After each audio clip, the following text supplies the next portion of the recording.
Assalamu alaikum. My name is Wael. I'm originally from India, but I'm born and raised in Dubai. And I'm a tailor by profession. And I'm 29 years old, not married as yet, inshallah.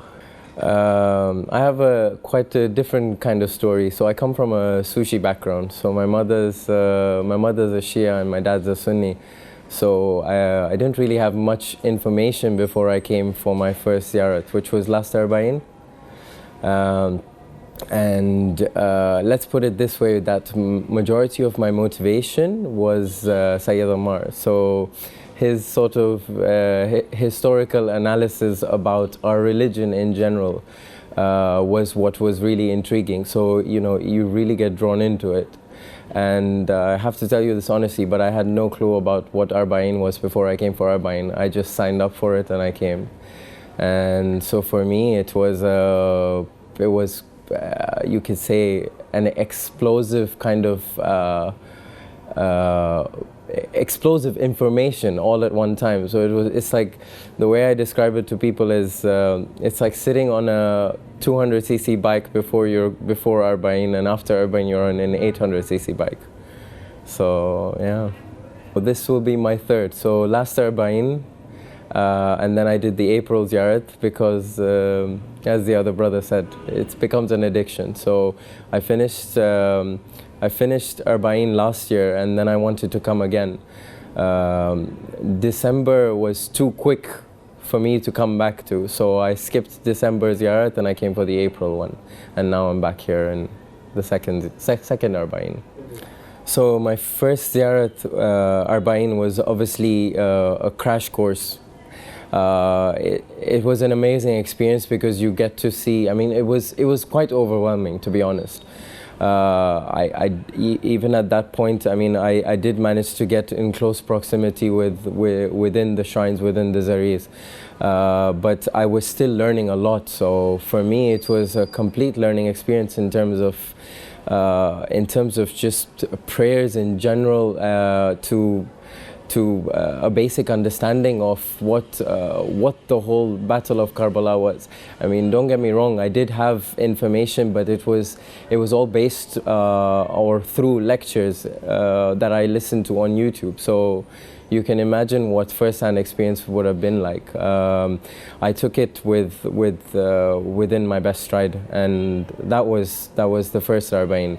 The second one was where I actually used it as a proper connection with the imams, because you obviously get a lot of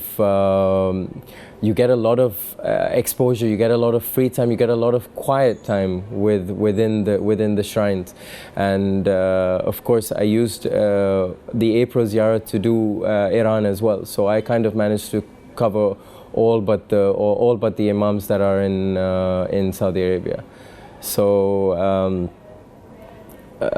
definitely, as far as I remember, in my April ziyarats, I did more daily amals. You know, I concentrated a lot on du'as and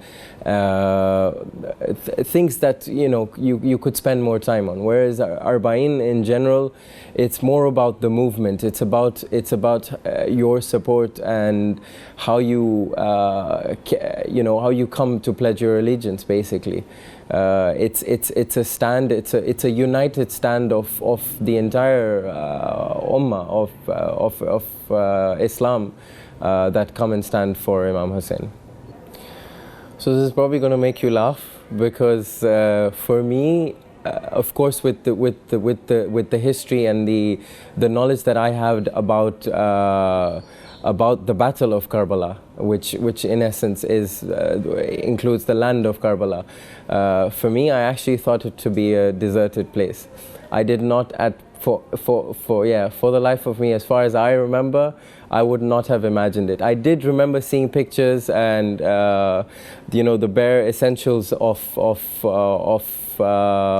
the ziyarat, which is Bain al-Harmain, which is one of the most popular pictures. But in general, you don't really get photos of what is in and around the city, do you? So I remember seeing that, but I can tell you honestly that I did not expect it to be a proper city, because you still had this historical image. So don't get me wrong, but that is what I had in my head. And you could perhaps get very lost in the story. So when I actually came, of course, you see it firsthand, and you actually see that you know they've obviously maintained and kept the places of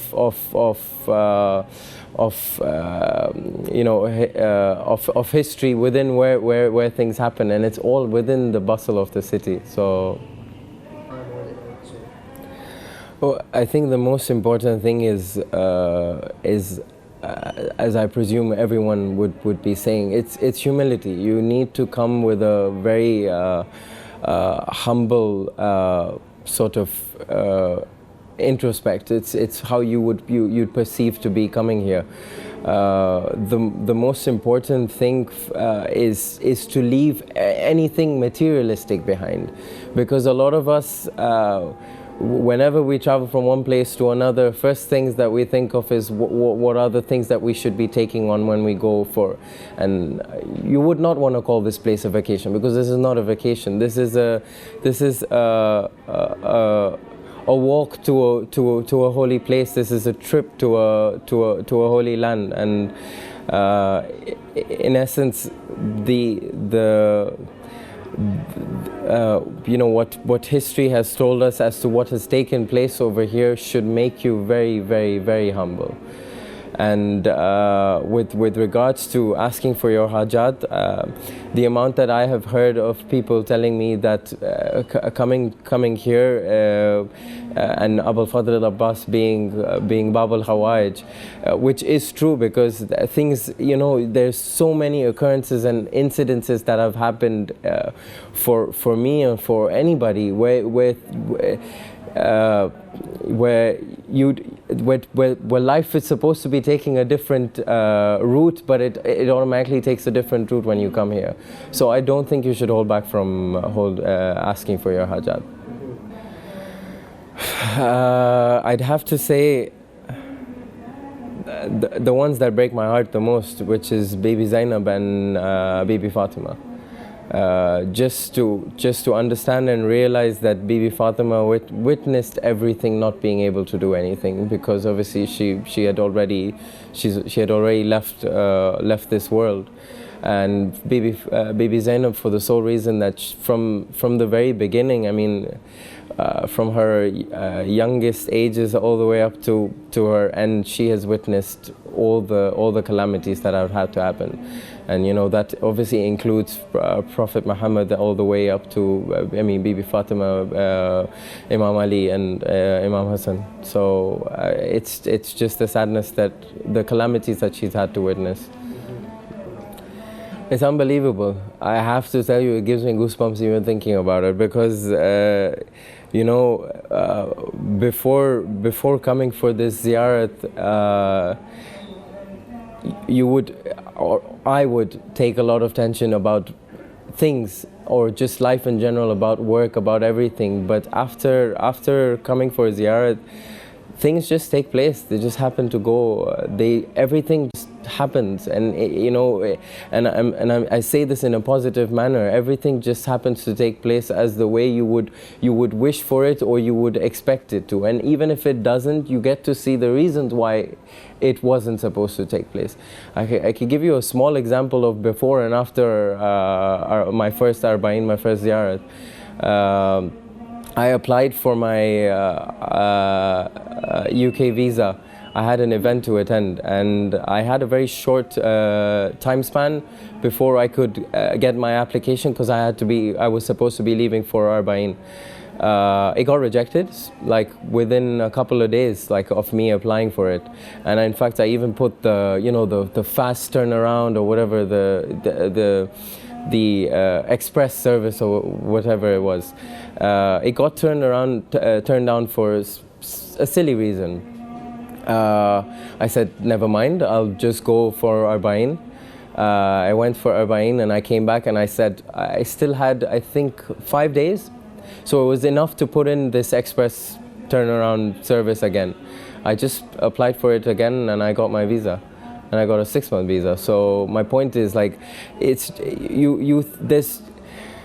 unbelievable the number of things that you you expect or you want or you wish for it to happen, and they just happen. And you know, I've been told and I've heard that you spend in the way of the imams, and you spend in the way of the ziyarat, for example, but what you receive in return is incalculable. I mean, the whole point is that you can't even measure it. So that's a difficult one.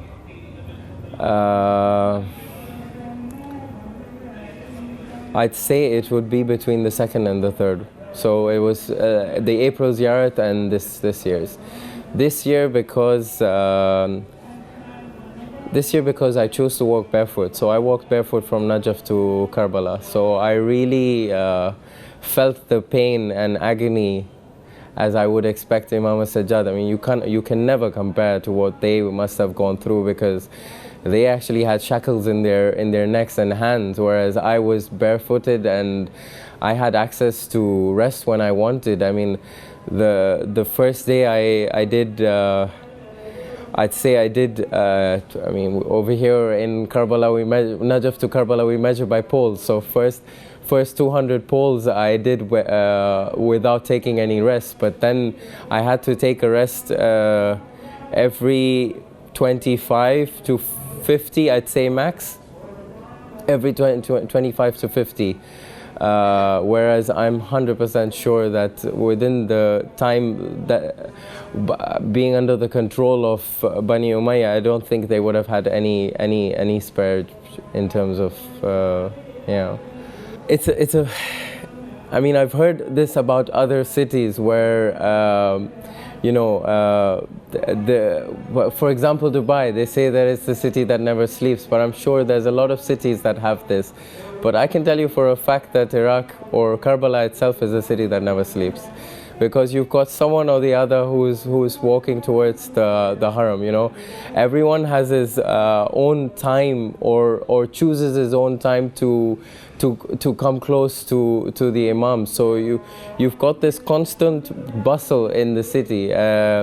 You know, it seems very chaotic, and probably on the outside and looking at it from a third perspective, it's very chaotic. But believe me, when you enter the shrines and when you enter any of these harams, the peace and sanctity that is within it, and you know, I question myself, but I perhaps have come to the conclusion that it is the 70,000 angels that Allah has sent for the imams that have probably maintained the peace and sanctity within these shrines. So the only thing that I can say is, for whoever is thinking to come here, don't hold back. There's absolutely no reason not to. You come and you feel the connection, and after that just leave it to Allah. Believe me, like the number of things that once you've come for one ziyarat, I won't say arba'in or I won't say any, but just come for any ziyarat and just leave the rest to Allah. Everything will fall into place like you will never imagine.